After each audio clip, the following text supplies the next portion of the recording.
6 different sections बनाए हैं मैंने। ये इसलिए बनाए हैं, इस मेथड से आप एमसीक्यूज आसानी से सॉल्व कर पाएंगे। हर एक सेक्शन में मैंने लिखना है 3 चीज़ें उसमें आपने नोट करनी होगी।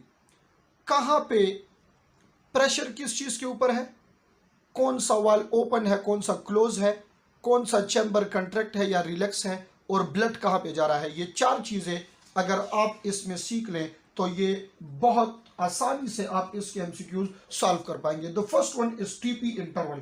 अब याद रखिए कि मेन इसका जो वेव है, मेन इसका जो सेगमेंट है, ये क्यूआरएस सेगमेंट है। क्यूआरएस वेव जो है ये मेन वेव, मेन सेगमेंट है इसका। अब टीपी इंटरवल में क्या होगा, टीपी इंटरवल में याद रखें कि इसमें आरिकल और वेंट्रिकल, आरिकल और वेंट्रिकल दोनों क्या होंगे, ये रिलैक्स होंगे। आरिकल और वेंट्रिकल दोनों क्या होंगे, ये रिलैक्स होंगे। जब दोनों रिलैक्स होंगे तो ब्लड इस वक्त कहाँ जाएगा, ब्लड सबसे पहले फ्लो करेगा आरिकल में। क्लियर है बात, आरिकल और वेंट्रिकल दोनों रिलैक्स है, ब्लड फ्लो करेगा आरिकल में, वेन से, वेना केवा से ब्लड आएगा किस चीज में, आरिकल में। और जो आरिकल प्रेशर है वो इंक्रीज होगा एज कंपेयर टू वेंट्रिकल। तो प्रेशर याद रखें कि ये प्रेशर इस वक्त होगा किस चीज पे, आरिकल पे। तो इसी टाइम स्लोली स्लोली आरिकल की कंट्रैक्शन शुरू होगी। कि कब शुरू होगी, जब एवी वॉल क्या हो जाए, ओपन हो जाए। एवी वॉल इस केस में क्या होगा, ये ओपन होगा और ब्लड फ्लो वेंट्रिकल में आहिस्ता आहिस्ता से शुरू हो जाएगी। पी वेव में क्या होगा, ये आरिकल सिस्टोलिक वेव है, इसमें होगा क्या, एस ए नोड जो है ये आरिकल को मैसेज देगा और यहां पे आरिकल की सिस्टोल होगी। यानी इस केस में जो आरिकल है वो क्या होगा, कंट्रैक्ट यानी सिस्टोल पोजीशन पे होगा। और ब्लड जो है, ये ब्लड आरिकल से, देखिए इधर मैंने क्या कहा, एवी ओपन हुआ तो ब्लड जो है वो आहिस्ता आहिस्ता वेंट्रिकल में फ्लो कर रहा है। तो पी वेव जब बनेगा इसमें क्या होता है, ब्लड कंप्लीटली चला जाता है कहां पे, वेंट्रिकल्स में। जब ब्लड वेंट्रिकल्स में जाएगा तो इस वक्त जो आरिकल होगा वो बिल्कुल एम्प्टी हो जाएगा। क्लियर हो गई ये बात। अब देखिए the next one, Q R पे क्या होगा। अब देखिए इससे देखिए Q R, R S, S T और फिर ये टी दोबारा से, ये टी इंटरवल यहां पे आपके पास शुरू हो रहा है। तो क्यू आर इंटरवल की प्रॉपर्टीज इस वक्त क्या होगी, प्रेशर कहां होगा, ब्लड कहां जाएगा, ये आपने नोट करनी है। सो नंबर 1, पहले तो यहां जो एवी वॉल है, एवी वॉल जो यहां ओपन था, this AV wall will remain open. इन तीनों सेगमेंट्स में आपके पास एवी वॉल जो है ये क्या है, ये ओपन है। और जो रिमेनिंग थोड़ा सा ब्लड है वो सारे का सारा ब्लड चला जाएगा कहां पे, वेंट्रिकल के अंदर। अब आरिकल खाली है और वेंट्रिकल क्या है, वो ब्लड से भरा हुआ है।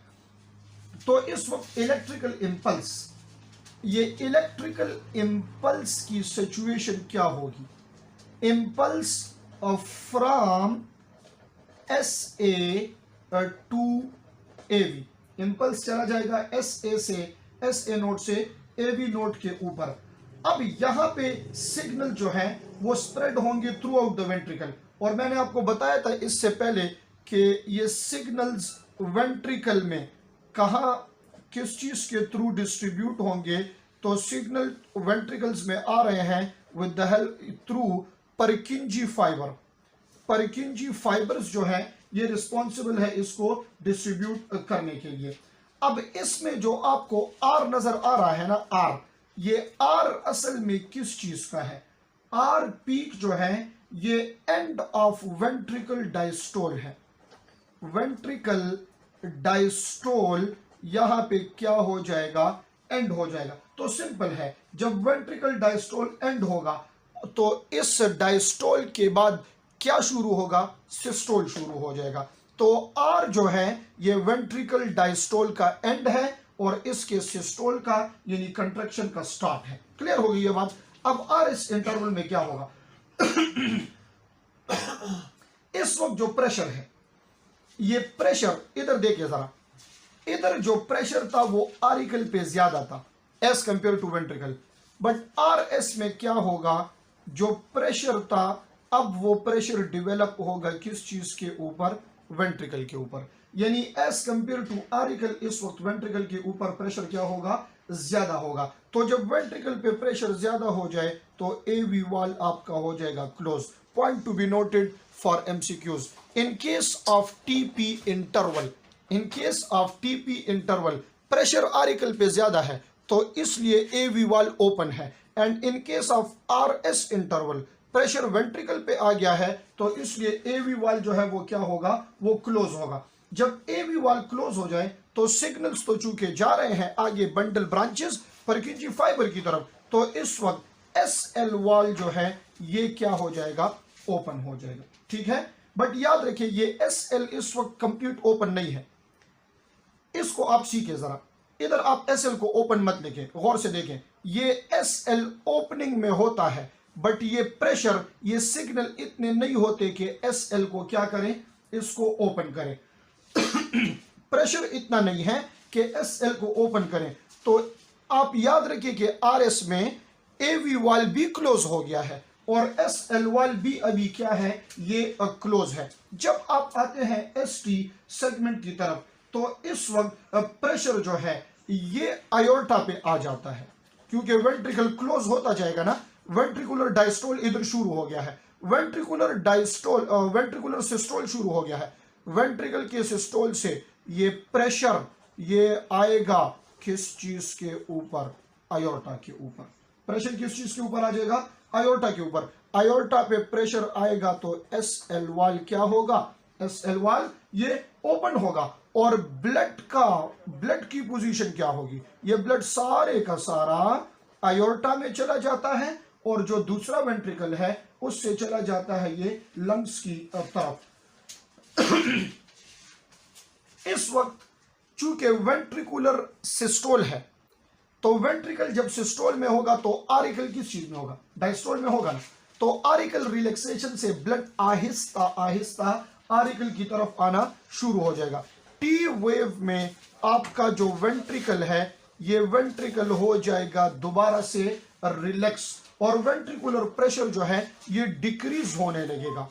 वेंट्रिकुलर प्रेशर जो है ये डिक्रीज होने लगेगा। जब वेंट्रिकुलर प्रेशर डिक्रीज होगा तो आरिकल के ऊपर प्रेशर क्या होगा, इंक्रीज होगा और इसके रिजल्ट में जो एस एल वॉल है वो दोबारा से क्या हो जाएगा, ओपन हो जाएगा। अब एस एल वॉल दोबारा से क्लोज हो जाएगा। जब एस एल वॉल दोबारा से क्लोज होगा तो यहां एवी वॉल की ओपनिंग शुरू हो जाएगी। ये T wave is the end and TP interval जो है ये हमारे पास क्या है, स्टार्ट है। This section is very important for MCQs. अब आपने क्या करना है, ये 6 सेक्शंस हैं, इंटरवल्स हैं, वेव्स हैं, इसमें आपने देखना है कहां पे कौन सा वॉल ओपन कौन सा क्लोज, प्रेशर किस चीज के ऊपर, ब्लड कहां पे है और कौन सा चैम्बर सिस्टोलिक में है कौन सा डायस्टोलिक में है। अगर ये चीजें आपको समझ आ जाएं तो आप एमसीक्यूज बिल्कुल आसानी से कर पाएंगे। This is all about ECG and reading of ECG. अच्छा,